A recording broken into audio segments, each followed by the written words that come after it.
Hello dear students.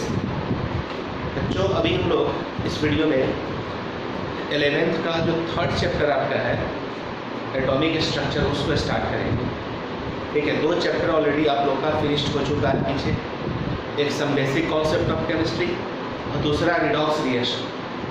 ठीक है, इसका जो भी डीपीपी आपको अवेलेबल कराया गया है वो सारे डीपीपी को आप सॉल्व कर लीजिए। अब हम लोग इस मतलब 11th का जो सबसे इम्पोर्टेंट चैप्टर है atomic structure competitive point of view से उसको स्टडी करें।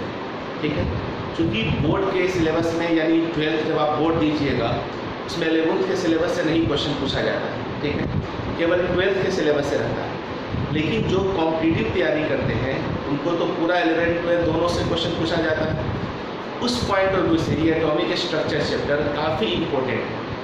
नीट में यानी मेडिकल में हर साल 3 से 4 क्वेश्चन इससे पूछे जाते हैं। अब 2 से 3 क्वेश्चन निश्चित रूप से इस चैप्टर से रहता है। तो 2 से 3 क्वेश्चन मतलब हो गया लगभग तो 8 से लेकर के 12 मार्क्स तक का। ठीक है, क्वेश्चन हर साल नीट में पूछा जाता है। जेई एडवांस में इससे दोनों पेपर में एक एक क्वेश्चन लगभग रहता है। जेई मेंस में कम से कम एक क्वेश्चन इससे रहता है। यानी हर पॉइंट ऑफ व्यू से ये चैप्टर आपका बहुत इम्पोर्टेंट है। ठीक है, दूसरी बात, ये चैप्टर आपका न्यूमेरिकल है, फिजिकल केमिस्ट्री का एक इम्पोर्टेंट चैप्टर है ये। इसमें हम लोग क्या करेंगे, एटॉमिक स्ट्रक्चर। बात को समझो। ठीक है, एटॉमिक स्ट्रक्चर यानी एटम के स्ट्रक्चर के बारे में हम लोग इसमें स्टडी करते हैं। ठीक है, एटम जिसके बारे में हम जानते हैं कि वो नेकेड आई से हमें नहीं दिखता है, नेकेड आई से नहीं दिखता है। ठीक है, फिर भी इसके स्ट्रक्चर को हम लोग को जानना है ना, क्योंकि बिना उसके स्ट्रक्चर जाने हम जो पूरा केमिकल रिएक्शन है या बॉन्डिंग होता है एटम्स के बीच, ये सब कुछ नहीं समझ पाएंगे। ठीक है, तो एटम का स्ट्रक्चर जो नेकेड आई से नहीं दिखता है उसके स्ट्रक्चर को पूरा समझने में कई पीरियड्स हमें लग जाते हैं, कई सारे क्लास हमको इसमें पढ़ना पड़ता है। ठीक है, हमें तो मान लो 15 से 20 क्लास प्लस लगेगा इस चैप्टर को समझने में। लेकिन जो साइंटिस्ट थे जिन्होंने एटम के स्ट्रक्चर के बारे में डिटेल डिस्कशन किया, उन्हें कहो 35 से 40 साल प्लस लग गए पूरे एटम के स्ट्रक्चर को पढ़ते पढ़ते समझते समझते, या उसको कहिए रिसर्च करते करते, डिस्कवरी करते करते बहुत सारे समय लगे साइंटिस्ट को। अब इतना ही सोचो कि इलेक्ट्रॉन का डिस्कवरी जे थॉमसन के द्वारा 1897 में किया गया था। ठीक है, जबकि न्यूट्रॉन का डिस्कवरी जेम्स चैडविक के द्वारा 1932 में किया गया। सोचो 35 इयर्स का गैप है यहाँ पर। इस बीच में अलग अलग साइंटिस्ट अपने हिसाब से कई सारे एटॉमिक मॉडल देकर गए, जिसमें बहुत सारे ड्रॉबैक्स थे, कमियाँ थी। तो जो पीछे वाले साइंटिस्ट अपने मॉडल को दिए, फिर नए साइंटिस्ट आए, उन्होंने पीछे वाले मॉडल में कुछ गड़बड़ी बताया, जिसमें ये ड्रॉबैक है, ये कमी है, वो अपने हिसाब से एटॉमिक मॉडल देकर गए। ठीक है, इस तरह से हम लोग इसका हिस्टोरिकल डेवलपमेंट भी हमें पढ़ना है, जो शायद आप लोग 9th क्लास में भी पढ़े होंगे। ठीक है, एकदम 0 लेवल से स्टार्ट करेंगे। जो हम आपको पहला दूसरा वीडियो मिलेगा वो बिल्कुल उसी तरह से होगा जैसे आप 9th 10th में स्टडी किए होंगे। थोड़ा सा उसको हम लोग और यहाँ पर इलेबोरेट करेंगे, अच्छे ढंग से डिटेल डिस्कशन करेंगे। ठीक है, उसके बाद जो हम आगे का टॉपिक सब शुरू करेंगे वो काफ़ी इम्पोर्टेंट होगा, जो कि न्यूमेरिकल पॉइंट ऑफ व्यू से भी बहुत महत्वपूर्ण होने वाला है। इसमें बहुत सारे टॉपिक्स ऐसे पढ़ रहे हैं जिससे न्यूमेरिकल एराइज होते हैं। ठीक है, तो सारे टॉपिक्स को हम लोग यहाँ पर स्टडी करेंगे। क्लियर है? अब आइए चैप्टर को थोड़ा हम और डिस्क्राइब करते हैं कि एटॉमिक स्ट्रक्चर। ठीक है, यहाँ एटॉमिक स्ट्रक्चर कहने का मतलब ये हुआ कि जो छोटे एटम्स होते हैं, जो हमें कहिए सिंपल माइक्रोस्कोप से भी नहीं दिखाई पड़ते हैं, उसका एक बहुत ही जटिल स्ट्रक्चर है, जिसको समझना है हम लोग को किस प्रकार से उसका स्ट्रक्चर होना है। ठीक है, हमारे सामने कई सारे ऐसे क्वेश्चंस हैं जिसका आंसर बिना एटम के स्ट्रक्चर को डिस्कवरी किए नहीं निकल सकता। जैसे मान लो कि हम एलिमेंट्स देखते हैं, बहुत सारे एलिमेंट्स हैं पीरियोडिक टेबल में, और अब देखते हैं हर एलिमेंट्स अलग अलग टाइप का रिएक्टिविटी शो करता है। जैसे मान लो सोडियम की अगर बात करते हैं, अगर सोडियम को हम वाटर में डाल दें तो क्या होता है, फायर पकड़ लेता है, फायर कैच कर लेता है। ठीक है, वही अगर हम मान लो आयरन को डाल देते हैं तो क्या होता है, 1-2 महीने में उसमें रस्टिंग स्टार्ट हो जाती है। जंग लगना शुरू हो जाता है। ठीक है, सोडियम भी एक एलिमेंट था, आयरन भी एलिमेंट है। मान लो अगर हम गोल्ड को डाल दें पानी में, गोल्ड को, रस्टिंग भी नहीं होगा, फास्टली रिएक्शन भी नहीं होगा। फिर ऐसा क्या वजह है कि सोडियम एक एलिमेंट है, उसको डालते हैं वाटर में, फायर कैच कर लेता है। आयरन को डालते हैं तो उसका रस्टिंग होने लगता है कुछ दिनों के बाद। गोल्ड को डालते हैं तो कोई फर्क नहीं पड़ रहा है। ये सब एक वाइटल क्वेश्चन था साइंटिस्ट के सामने कि आखिर में ऐसा क्यों हो रहा है भाई। ठीक है, ये सब साइंटिस्ट एटम के स्ट्रक्चर के बारे में जान करके ही पता कर पाएंगे। अब मान लो कि सारे जो भी एलिमेंट्स हैं, ठीक है, हम लोग आगे पढ़ेंगे, उसमें क्या होता है, इलेक्ट्रॉन, प्रोटॉन, न्यूट्रॉन। सारे एलिमेंट्स के एटम्स में तो यही 3 फंडामेंटल पार्टिकल है, इलेक्ट्रॉन, प्रोटॉन, न्यूट्रॉन। तो साइंटिस्ट सोचे कि सभी में इलेक्ट्रॉन, प्रोटॉन, न्यूट्रॉन है भाई, तो फिर सबका रिएक्शन जो है एक जैसा क्यों नहीं है। कोई तेज़ी से रिएक्शन कर रहा है, कोई स्लो रिएक्शन कर रहा है, कोई वाटर से रिएक्शन कर ही नहीं रहा है, और भी ढेरों क्वेश्चन आप ब्रेन में सोच सकते हैं। ठीक है, तो धीरे धीरे डिस्कवरी हुआ एटम के बारे में, तो लोगों को पता चला कि ये इलेक्ट्रॉन, प्रोटॉन, न्यूट्रॉन तो सभी एटम्स में है, लेकिन जो इलेक्ट्रॉन होते हैं उनका अरेंजमेंट सभी एटम्स में सेम नहीं होता। जरूर कोई ना कोई वजह होगा, ये तो हम अभी बता दे रहे हैं, लेकिन साइंटिस्ट को आगे जाकर पता चला बहुत सारे रिसर्च डिस्कवरी के बाद, इलेक्ट्रॉन के अलग अलग अरेंजमेंट होने की वजह से सारा एलिमेंट जो है अलग अलग टाइप का रिएक्शन शो करता है। ठीक है, फिर एटम्स आपस में किस प्रकार से बॉन्ड बनाते हैं, वो दूसरे एटम से ज्वाइन करके, अटैच होके, कंबाइन होकर के मॉलिक्यूल्स कैसे बनाते हैं। ठीक है, उस मॉलिक्यूल का स्ट्रक्चर क्या होता है। ऐसे बहुत सारे क्वेश्चंस हम लोग के सामने थे जिसका आंसर साइंटिस्ट को नहीं पता था, इसलिए एटम के स्ट्रक्चर के बारे में जानना बहुत ज़रूरी था। ठीक है, तो अलग अलग साइंटिस्ट अपने अपने हिसाब से एटम्स के बारे में मॉडल लेकर गए। ठीक है, जैसे मान लो शुरू में हम लोग सुने होंगे महर्षि कणाद के बारे में। ठीक है, तो उन्होंने सबसे पहले बताया कि जो भी एटम्स, उसको हिंदी में उन्होंने कहा परमाणु, परम अणु। ठीक है, एटम्स उसको अंग्रेजी में हम लोग बोलते हैं। ठीक है, कि जितने भी दुनिया में चीज़ हैं वो सब 5 चीज़ से मिलकर बना हुआ है। ठीक है, अर्थ, फायर, हम इस तरह पढ़े होंगे 5 चीज, क्षिति, जल, पावक, गगन से मिला करके, है कि नहीं। ये उस समय की, मतलब आज से हजारों साल पहले साइंटिफिक, मतलब हमारे जो ऋषि मुनि थे वो इस तरह की बात बता दिए थे। ठीक है, लेकिन उस समय लोग के पास साइंस नहीं था, लोग इस बात को नहीं मानते थे। फिर उसके बाद और साइंटिस्ट आए, बहुत सारे साइंटिस्ट आए। हम लोग फिर एरिस्टोटल की बात को समझे। एरिस्टोटल ने भी यही कहा कि जितना भी दुनिया में सब्सटेंस है, मैटर है, सारा मैटर्स जो है इसी, मतलब अर्थ कहो, फायर कहो, एयर कहो, इन सब, वाटर कहो, इन सब चीज़ों से बना होता है। लेकिन इनके इस थ्योरी को नहीं माना गया, डिस्कार्ड कर दिया गया। उसके बाद आया हमारा डाल्टन्स एटॉमिक थ्योरी। ठीक है, डाल्टन्स एटॉमिक थ्योरी के बाद हम लोग पढ़ते हैं थॉमसन का एटॉमिक मॉडल। ठीक है, उसके बाद पढ़ते हैं रदरफोर्ड का एटॉमिक मॉडल, फिर बोर्ड्स का एटॉमिक मॉडल, फिर क्वांटम मॉडल, सब पढ़ना क्वेश्चन करते एकदम हम जीरो से स्टार्ट करेंगे डाल्टन्स थ्योरी से, जो आप 9th 10th में पढ़े थे, जो कि कहानी टाइप है, तो उसमें लिखना पड़ता है शुरू के 2-3 वीडियो ऐसे आपको मिलेंगे जिसमें न्यूमेरिकल्स एराइज नहीं होंगे। ठीक है, वो केवल थ्योरी है, कहानी टाइप है, जो आप 8, 9, 9 और 10th में भी, 9th में संभवतः आपको एटॉमिक स्ट्रक्चर पढ़ना था, 9th में डेफिनेटली आप लोगों ने पढ़ा होगा। स्टार्ट हम वहीं से करेंगे। ठीक है, एकदम जीरो लेवल से लेके चलेंगे इनफाइनाइट लेवल तक। ठीक है, चलिए, तो अब चैप्टर का नाम नोट करो, एटॉमिक स्ट्रक्चर। ठीक है, अब देखो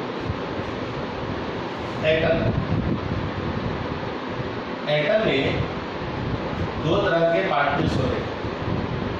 ठीक है, एटम में 2 तरह के पार्टिकल्स क्लासीफाई करते हैं लोग। एक कहलाता है फंडामेंटल पार्टिकल्स, ठीक है, और एक कहलाता है सबसिडियरी पार्टिकल्स।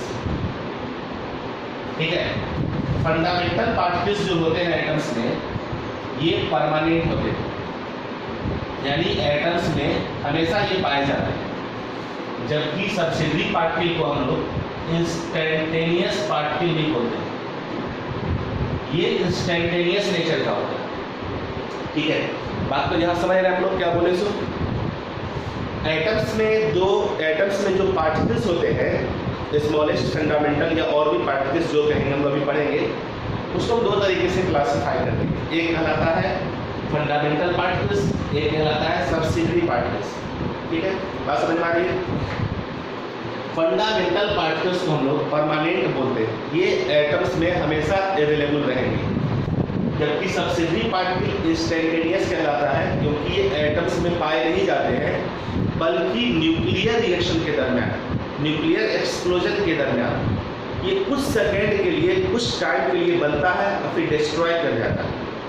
ठीक है, तो फंडामेंटल पार्टिकल परमानेंट है, इसमें आता है तीन पार्टिकल को हम लोग बोलते हैं फंडामेंटल, इलेक्ट्रॉन, प्रोटॉन और तीसरा है न्यूट्रॉन। ठीक है, ये तीन फंडामेंटल पार्टिकल है। और आपको जानकर आश्चर्य होगा कि तीन फंडामेंटल पार्टिकल है, लेकिन लगभग 35 सब्सिडियरी पार्टिकल्स होते हैं, 35 जो एटम्स में आपको मिलेंगे नहीं, बल्कि किसी रिएक्शन, न्यूक्लियर रिएक्शन के दरमियान, न्यूक्लियर रिएक्टर्स के या बहुत सारे ऐसे रिएक्शंस हैं, उस दरमियान ये कुछ सेकेंड के लिए बनते हैं, फिर डिस्ट्रॉय कर जाते हैं। ठीक है, जैसे कुछ नाम हम यहाँ लिख ले रहे हैं, हमको एक्चुअली पढ़ना यही सब है, इलेक्ट्रॉन, प्रोटॉन, न्यूट्रॉन के बारे में, लेकिन जानकारी के लिए समझ लीजिए कि और भी बहुत सारे पार्टिकल्स एटम से क्रिएट होते हैं न्यूक्लियर रिएक्शंस के दरमियान, जिसके बारे में कुछ हम लोग फिजिक्स में चर्चा करेंगे या न्यूक्लियर केमिस्ट्री पढ़ेंगे, वहाँ पर चर्चा करते हैं। थोड़ी बहुत जानकारी जरूरी है, जैसे मेसॉन, पॉजिट्रॉन, है ना, नियॉन, न्यूट्रिनो। ठीक है, इस तरह के कई सारे ऐसे और भी पार्टिकल्स हैं, पायोन, है ना, इस तरह करके बहुत सारे पार्टिकल्स हैं। हमने दो चार नाम यहाँ पर लिखा है जो कि सब्सिडियरी पार्टिकल कहलाता है, मेसॉन, पॉजिट्रॉन, नियॉन, न्यूट्रिनो, पायोन, ऐसे और भी कई सारे, ग्लूऑन, है ना।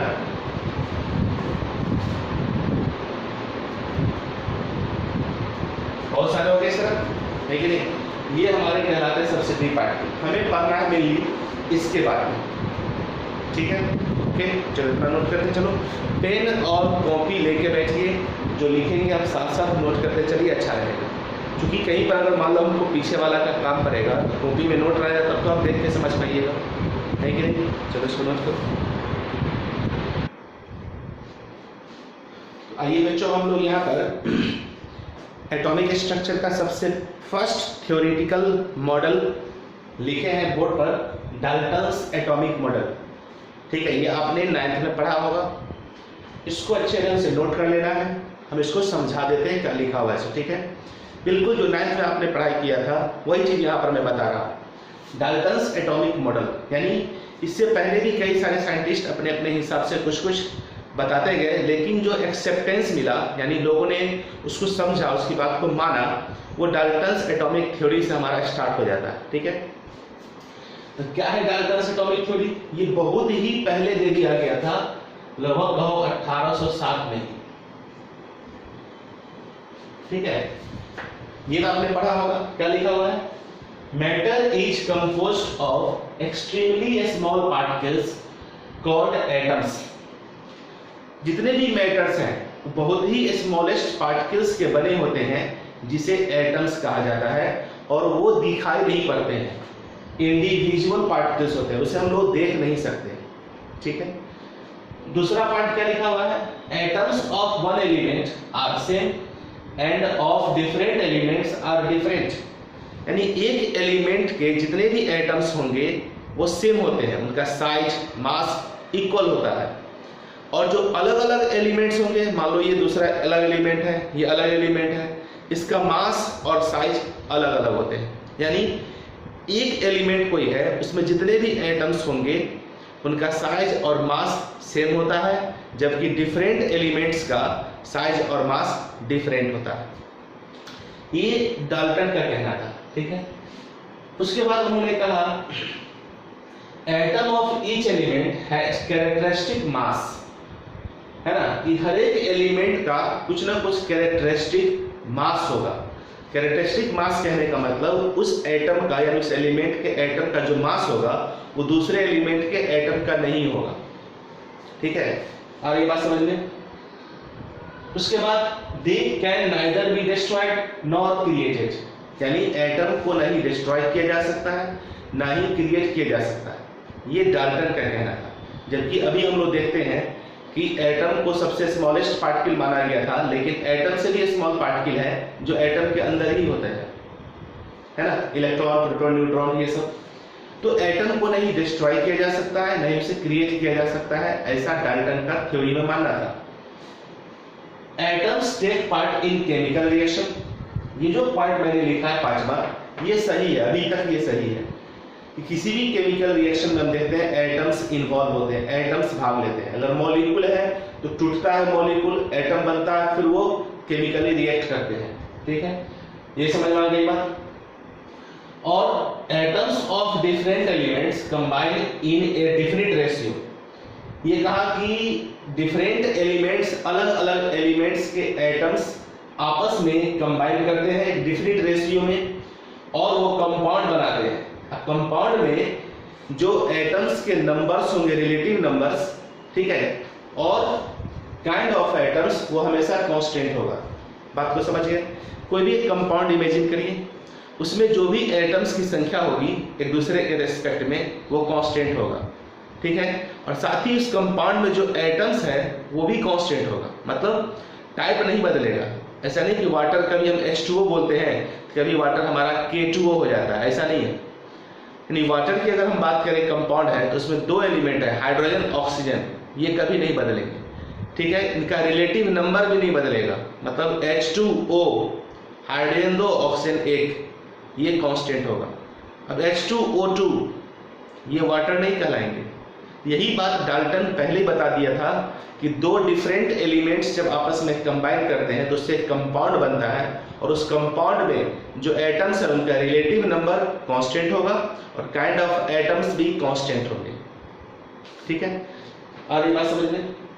वैसे इस चीज को हम लोग पढ़े हैं फर्स्ट चैप्टर में। ठीक है, क्या पढ़ाए थे? Law of constant composition given by Dalton, ये तो पढ़े थे। लॉ ऑफ कांस्टेंट कंपोजिशन या लॉ ऑफ डेफिनिट प्रोपोर्शन, उसी चीज को यहाँ पर मेंशन किया गया है, ये वही चीज है। ठीक है, इस प्रकार से ये हमारे डाल्टन्स के एटॉमिक थ्योरी है ना। अब ये थ्योरी है तो समझो कि ये 1807 में 1807 ईस्वी में ये थ्योरी दिया गया था। उस समय जो साइंस हमारे पास था, उसके 50 साल के बाद, फिर उसके 50 साल के बाद, फिर उसके 50 साल के बाद साइंस हमारा डेवलप होते चला गया। तो डाल्टन्स ने अपने हिसाब से जो थ्योरी दिया था, बहुत ही बढ़िया थ्योरी था उस समय के लिए। लोग इनकी बातों को कई सालों तक मानते रहे। ठीक है, लेकिन जैसे जैसे हमारा साइंस डेवलप हुआ, नए साइंटिस्ट आए, साइंस डेवलपमेंट के बाद उनको पता चला डाल्टन्स ने कहाँ कहाँ गलत कहा। गलत क्या मतलब, अपने समय के लिए वो सही था, लेकिन नए साइंटिस्ट जब आए, हमारा साइंस और विकसित हुआ, तो लोगों को पता चला उसमें ये कमी थी। ठीक है, तो कुछ यहाँ ड्रॉबैक लिखे हुए हैं। फर्स्ट ड्रॉबैक क्या लिखे हैं? It does not mention the atomic weight of atom. ठीक है, यानी एटम है वो कंबाइन करते हैं, मॉलिक्यूल्स बनाते हैं, कंपाउंड बनाते हैं। ठीक है, सब कुछ सही था, हर चीज बताया, लेकिन एटम का वेट क्या होता है ये उन्होंने मेंशन नहीं किया, डाल्टन ने नहीं बताया। ठीक है, दूसरा पॉइंट है it could not explain the isotopes of atoms. Dalton क्या कहा कि एक एलिमेंट है, उसके सभी एटम्स का मास सेम होता है। ठीक है, लेकिन हम जानते हैं कि एक ही एलिमेंट के एटम्स के मास अलग अलग भी होते हैं, जिसको हम लोग क्या बोलते हैं? आइसोटॉप्स। जैसे कार्बन की ही बात करें तो कार्बन के एटम्स का मास 12 भी होता है, 13 भी होता है, 14 भी होता है। जबकि डाल्टन का क्या कहना था कि कार्बन एक एलिमेंट है, उसके जितने भी एटम्स होंगे उस साइज और मास के हिसाब से इक्वल होंगे। लेकिन जब आइसोटॉप्स का खोज हुआ, हमारा साइंस विकसित हुआ, तो पता चला कि नहीं, ये गलत है। एक ही एटम्स के यानी एक ही एलिमेंट के एटम्स के अलग अलग मास हो सकते हैं। ठीक है, और ये बात समझ में। और इन्होंने कहा कि different elements are different. Different elements का एटम्स अलग अलग होते हैं, जबकि आइसोबार्स का जब डिस्कवरी हुआ तो पता चला कि अलग अलग एलिमेंट्स के एटम्स का मास भी सेम होता है। ठीक है, यानी sir it will not explain the isotopes of atoms and isobars of atoms.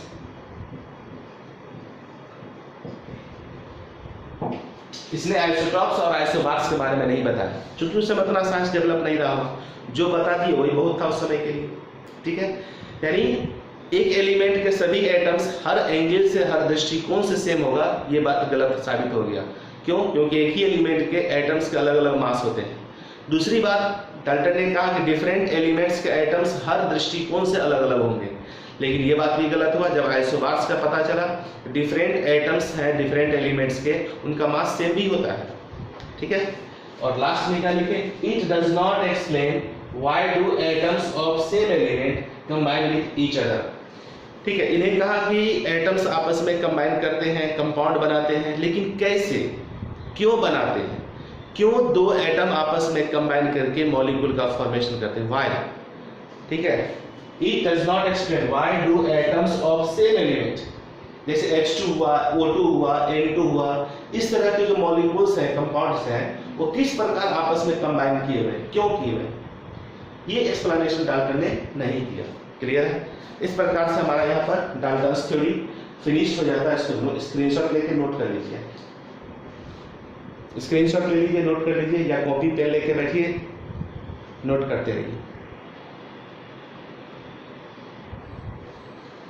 तो बच्चों, डाल्टन्स एटॉमिक थ्योरी हम लोग पढ़े अभी, अब थोड़ा समझिए उसके आगे की बात को। ठीक है, माइकल फैराडे, आपने नाम सुना होगा माइकल फैराडे का।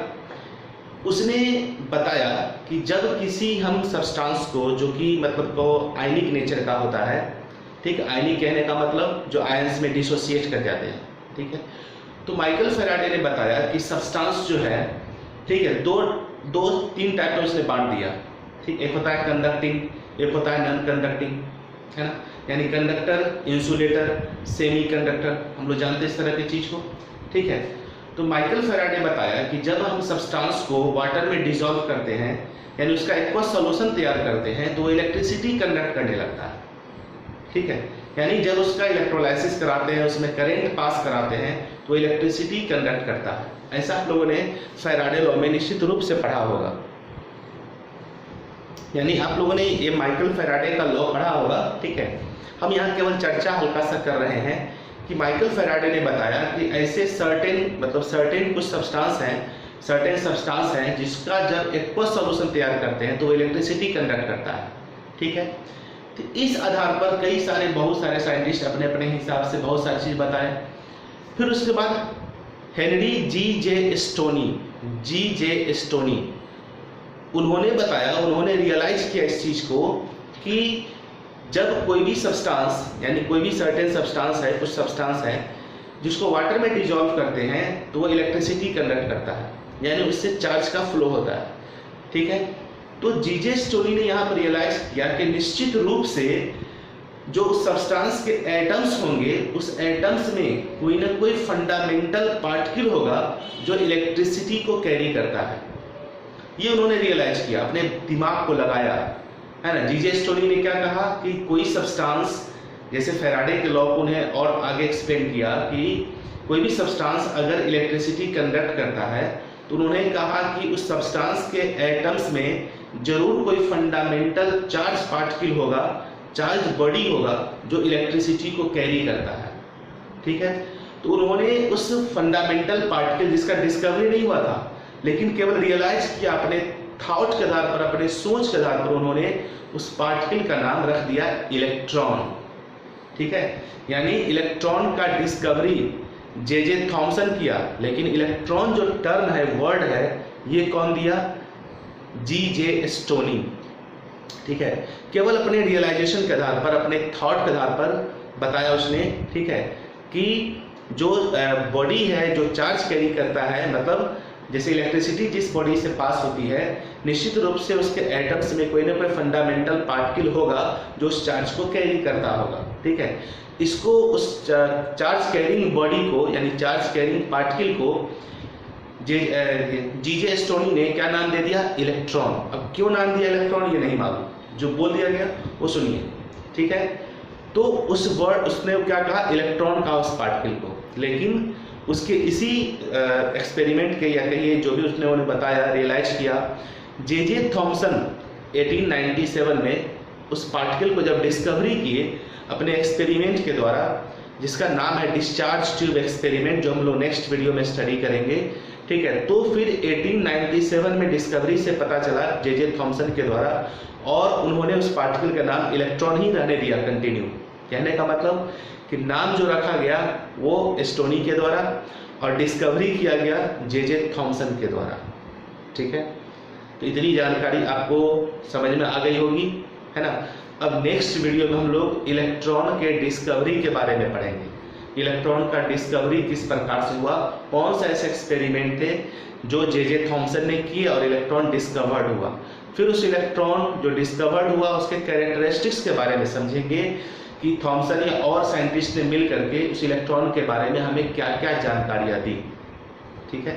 तब तक के लिए इतनी जानकारी इस वीडियो में आपको डाल्टन्स थ्योरी पढ़ाया गया है। कुछ और भी जानकारी आपको दी गई है जिसे सुनने के लिए केवल काफ़ी है, उसको सुनना है।